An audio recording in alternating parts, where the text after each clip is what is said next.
Bienvenidos a la semana número 14 de Geografía. Una aclaración antes de empezar los temas. Por recomendación médica no puedo estar desvelándome para grabar estos audios, entonces van a estar escuchando ruidos de los vecinos, pero recuerden que convivimos con diversos componentes. En el caso mío, tenemos el componente natural justo al lado y mucho ruido del componente social. Entonces, una disculpa de antemano. Bueno, y les recuerdo que en esta semana vamos a continuar con la secuencia 6. Son muchos temas los que vamos a ver el día de hoy, entonces vamos a ir un poco más deprisa para que el video no sea tan largo. La secuencia 6 son los climas y su distribución. El aprendizaje es el mismo de la semana pasada. Los temas son la capa de la atmósfera, los elementos y factores del clima y el viento en movimiento. Los énfasis son identificar las distintas capas de la atmósfera y sus características, distinguir los elementos y factores del clima y reconocer la circulación general de la atmósfera en relación con la formación de los fenómenos meteorológicos. Empezamos con el primer tema, que es sobre la atmósfera, que ya habíamos estado abordando la semana pasada. La atmósfera es una capa de gases que va a rodear nuestro planeta, tanto la parte líquida como la parte sólida, que es donde nosotros nos encontramos, y que en su mayoría está compuesta de dos gases que son nitrógeno y oxígeno. Ahí en la imagen ustedes pueden ver cómo la Tierra se encuentra en el centro y las distintas capas de la atmósfera van rodeando a nuestro planeta.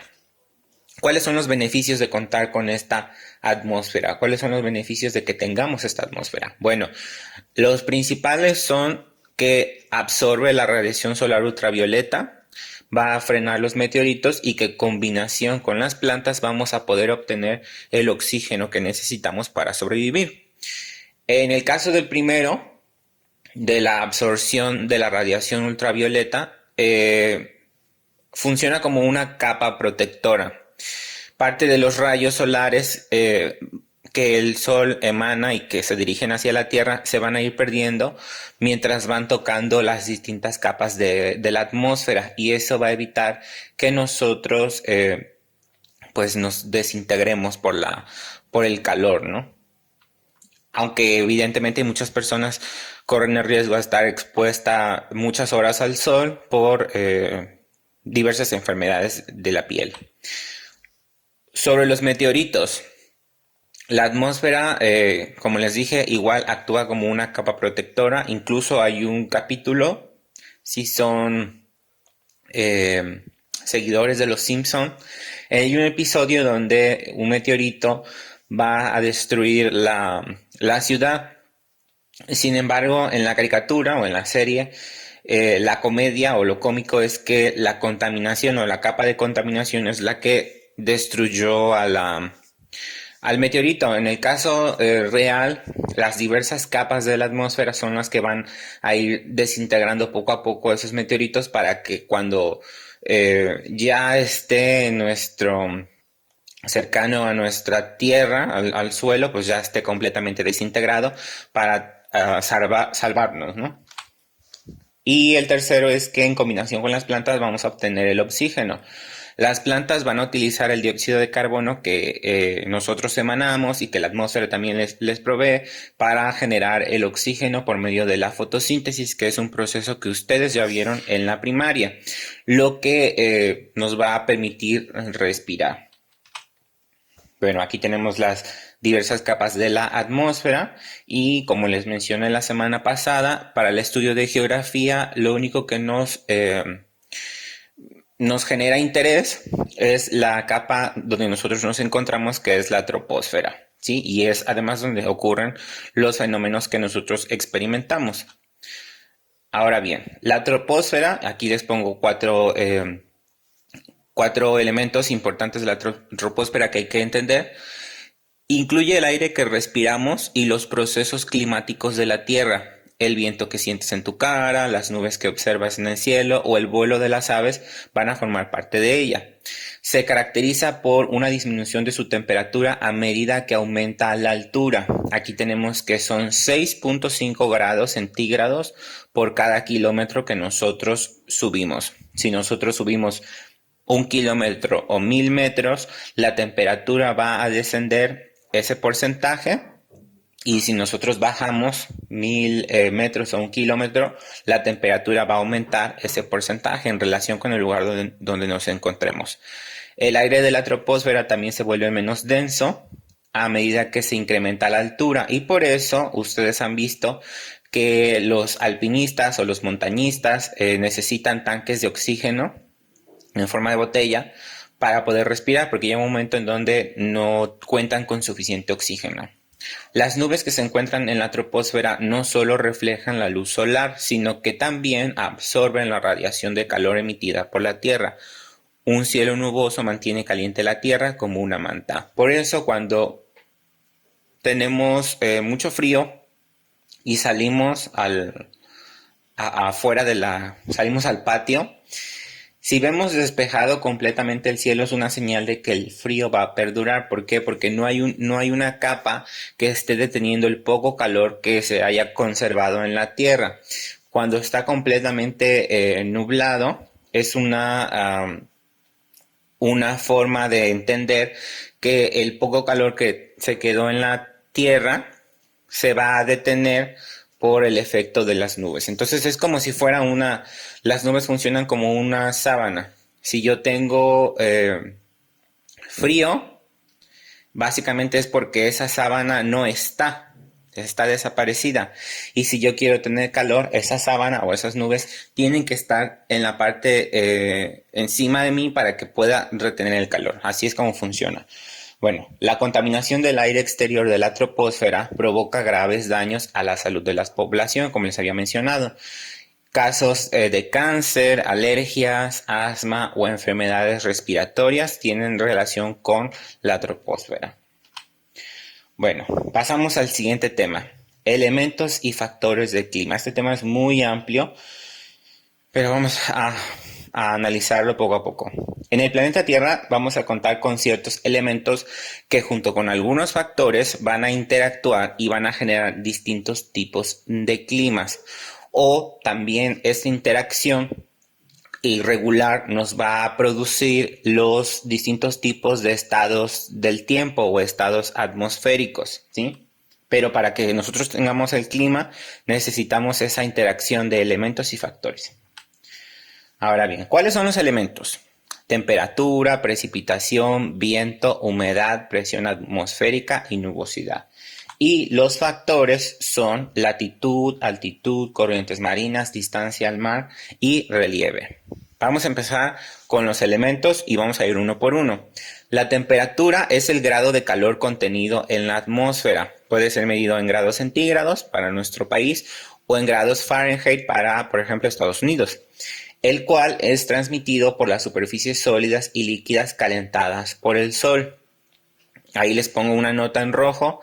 La sensación térmica es la forma que nuestro cuerpo, nuestra piel, tiene para medir, no con exactitud, pero para determinar si hay mucho calor o hay mucho frío. Y esa sensación térmica va a variar de persona a persona. Una persona que no le gusta el calor, su sensación térmica cuando hace calor va a ser más alta que la de una persona que le gusta el calor o que puede soportar más el calor.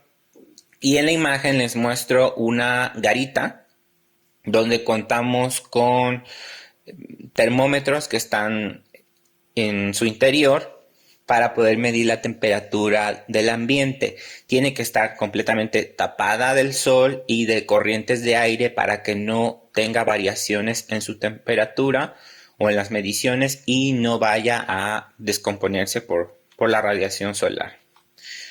El siguiente es la precipitación, que es la caída del agua contenida en la atmósfera. Esta puede ser, recordemos, en forma de nieve, en forma de brumas, de rocío, y se va a producir cuando la atmósfera no puede contener más agua y esta se va a condensar y va a precipitar en algún momento. En la imagen también tenemos un pluviómetro, que es el aparato que nos sirve para calcular la cantidad de agua que llovió en un cierto espacio, en un cierto tiempo. Luego tenemos el viento, que es el flujo del aire a gran escala en la atmósfera terrestre. Ahí también tenemos un aparato que es como una veleta para medir la velocidad del viento, que está conectada a una computadora que va avisando las velocidades que va teniendo a distintas horas, y funciona como un ventilador. Cuando nosotros tenemos calor, si nos prendemos un ventilador y nos ponemos frente al ventilador, no es que el ventilador nos esté aventando aire frío, o no es que el ventilador genere frío por sí solo, sino que el ventilador está robando el calor corporal. Por eso es que nos sentimos muy agradables cuando hace calor y nos ponemos frente al ventilador, porque lo que nos está haciendo es bajar nuestra temperatura. El siguiente es la humedad, que es la cantidad de vapor de agua presente en el aire. Cuanto mayor es la temperatura del aire, más cantidad de vapor de agua disuelto admite. Se mide en porcentaje. Un valor de 100% va a indicar que el aire está saturado de vapor de agua, lo que da lugar a la formación de nubes, nieblas, rocío, o si la temperatura es lo suficientemente baja, va a formar escarcha, como lo haría en las zonas muy altas de nuestro estado. El instrumento de medición de la humedad, que lo tenemos ahí en la imagen, se llama higrómetro.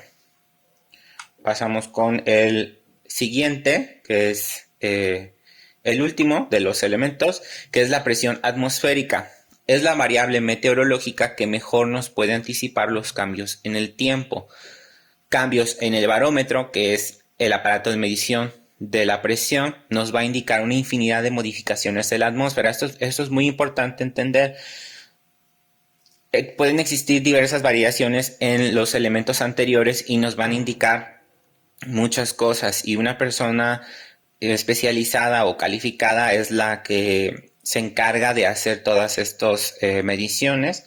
Bueno, son varias personas que estudian las ciencias atmosféricas que pueden determinar qué es lo que va a ocurrir en cierto tiempo. Aquí hay otro ejemplo de un episodio de Los Simpson. No se los pude poner en clip porque no funcionó mi grabadora, el programa que graba, pero hay un episodio que se llama Huracán Eddie. En este episodio, Lisa Simpson, como recuerden que es la inteligente del programa, se da cuenta que empieza a haber aire, se acerca a su ventana y se da cuenta que varios aparatos que ella tiene empiezan a marcar variaciones raras. Por ejemplo, el barómetro empieza a bajar, la medición del barómetro empieza a bajar. Por el contrario, la medición del higrómetro empieza a subir, y las veletas que tiene para medir el viento pues empiezan a alocar. Entonces abre su libro y se da cuenta que estas mediciones nos pueden generar un huracán, que es lo que al final de cuentas terminó sucediendo. Bueno, ahora los factores de clima. La latitud es algo que ya vimos en los temas anteriores. Recuerden que en geografía todos los temas que vamos viendo, incluso desde la primaria, nos van a ir sirviendo para entender mejor cómo funciona nuestro planeta. Y la latitud, como ya habíamos visto, es la distancia angular que hay desde un punto en la superficie de la Tierra hasta el ecuador, y se va a medir en grados, minutos y segundos. ¿Qué tiene que ver esto con el tema de clima? Bueno, porque dependiendo de la latitud en donde nosotros nos encontremos, en teoría vamos a tener distintos tipos de clima, o vamos a tener temperaturas distintas dependiendo de la zona donde nos encontremos. Tenemos una zona cálida que comprende entre los trópicos hacia el ecuador. Tenemos una zona templada en la parte norte y en la parte sur, que comprende desde los trópicos hasta los círculos polares, y tenemos una zona fría que es por debajo o por encima de los círculos polares. Si toda la Tierra fuera completamente plana, es decir, si no tuviera relieve, sino que estuviéramos al nivel del mar, esta regla de la latitud se cumpliría al 100%. Sin embargo, vamos a pasar al segundo. La altitud nos va a modificar también el factor de clima y factor de temperatura, a pesar de que estemos en una zona cálida o en una zona templada. Vean, la altitud es la distancia, también ya la vimos, vertical de un punto de la Tierra respecto al nivel del mar. Al aumentar la altitud, la temperatura va a disminuir. Esto es debido a que conforme ascendemos, la presión es menor y un gas al perder presión pierde temperatura. Entonces, si estamos en una zona tropical, como en el ejemplo anterior, pero estamos a 3000 metros sobre el nivel del mar, pues lógicamente la temperatura va a ser muy, muy baja. No tendría tanta relación la latitud donde nos encontremos, aunque en general la latitud pues nos va a marcar las zonas climáticas. La altitud también nos va a reafirmar realmente si ese lugar va a corresponder con una zona fría, una zona templada, una zona cálida.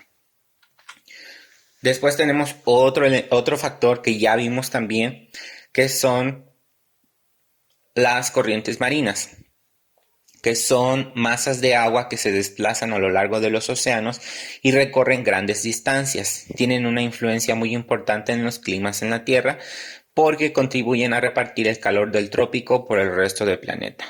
Hay corrientes frías y corrientes cálidas que enfrían o entibian las regiones que recorren e influyen en las presiones y humedad. Como les había mencionado, hay corrientes en nuestro planeta que tienen funciones tan importantes como evitar que se congelen algunos países en el norte o evitar que los países en las zonas ecuatoriales sean muy calientes. Y tenemos también la distancia al mar o continentalidad. Este es que se refiere a que con el aumento de la distancia a un océano, qué tan lejos estás del océano, va a disminuir la humedad y por consiguiente las precipitaciones. Y esto va a generar una mayor amplitud térmica, que es una diferencia entre la temperatura máxima y la temperatura mínima que se registra diariamente. Se los voy a explicar dispositivas más abajo. Y por último tenemos el relieve. El relieve también ya lo vimos y se refiere a que las cadenas montañosas son barreras naturales al movimiento del aire, ¿sí? Cuando los vientos soplan del mar cargados de humedad y se encuentran con ellas, se ven obligados a ascender, con lo que se enfría. El vapor de agua que contienen se condensa, forma las nubes y se producen las precipitaciones en las laderas expuestas a estos vientos. Esto es muy importante. Las nubes chocan con estas montañas, precipitan, pero del otro lado de esa montaña no tenemos tanta humedad como en el ejemplo que les voy a poner a continuación.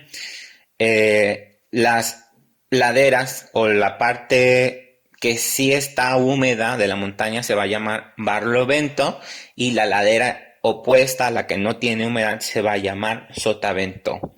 El aire llega con menos humedad a estas zonas y al descender aumenta su presión y por tanto su temperatura y las nubes desaparecen, lo que da lugar a un clima más seco a ese lado de la cordillera. Bueno, aquí tenemos un ejemplo de una zona comprendida entre Misantla, Jalapa, Perote, toda esa región. Los puntos verdes oscuros, muy oscuros, son la sierra. Y si se dan cuenta, hay una coloración distinta entre la zona de Jalapa, la zona de Misantla y la zona de Perote. ¿Qué es lo que ven diferente? Una zona es amarilla y otra zona es verde.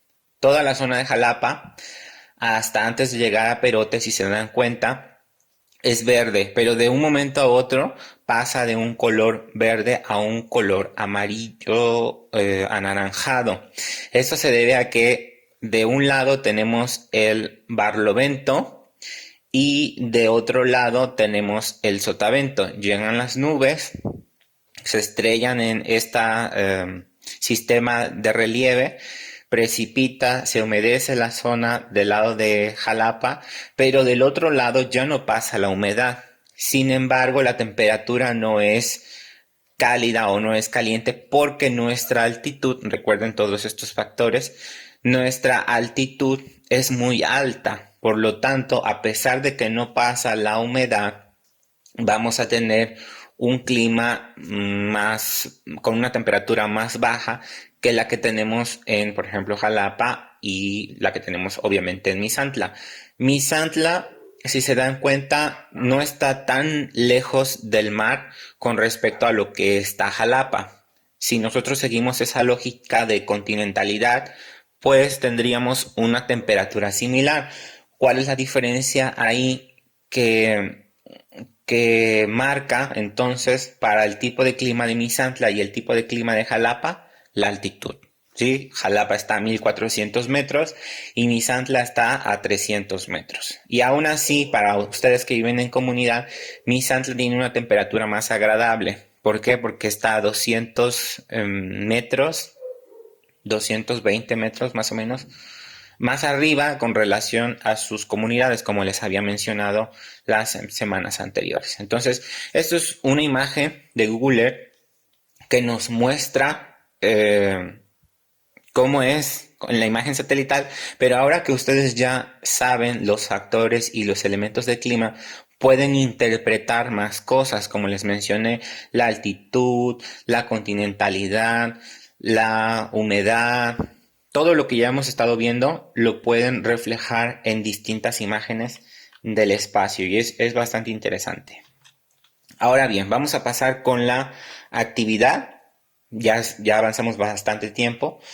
En una hoja de su libreta van a explicar cómo son los elementos y factores de clima que rigen en tu comunidad y vas a responder a la siguiente pregunta. ¿Qué condiciones tendría que tener mi comunidad para ser más fresca? Evidentemente en la explicación ustedes van a poner los distintos elementos y factores uno por uno y van a explicar cómo son, cómo funcionan, si hay o no hay, en qué meses. No les estoy pidiendo que investiguen en internet, ustedes tienen la capacidad de analizar cómo son los meses del año en sus comunidades y con relación a eso pues van a ir anotando, por ejemplo, cuáles son los meses más húmedos, cuáles son los meses más secos, por qué mi comunidad es calurosa, hay humedad o no hay humedad. Lo de las corrientes marinas evidentemente pues no lo van a contestar porque no viven en zona costera, pero los demás elementos y factores pues sí los pueden contestar. Si tienen alguna duda, ya saben dónde encontrarme y nos vemos para la siguiente semana.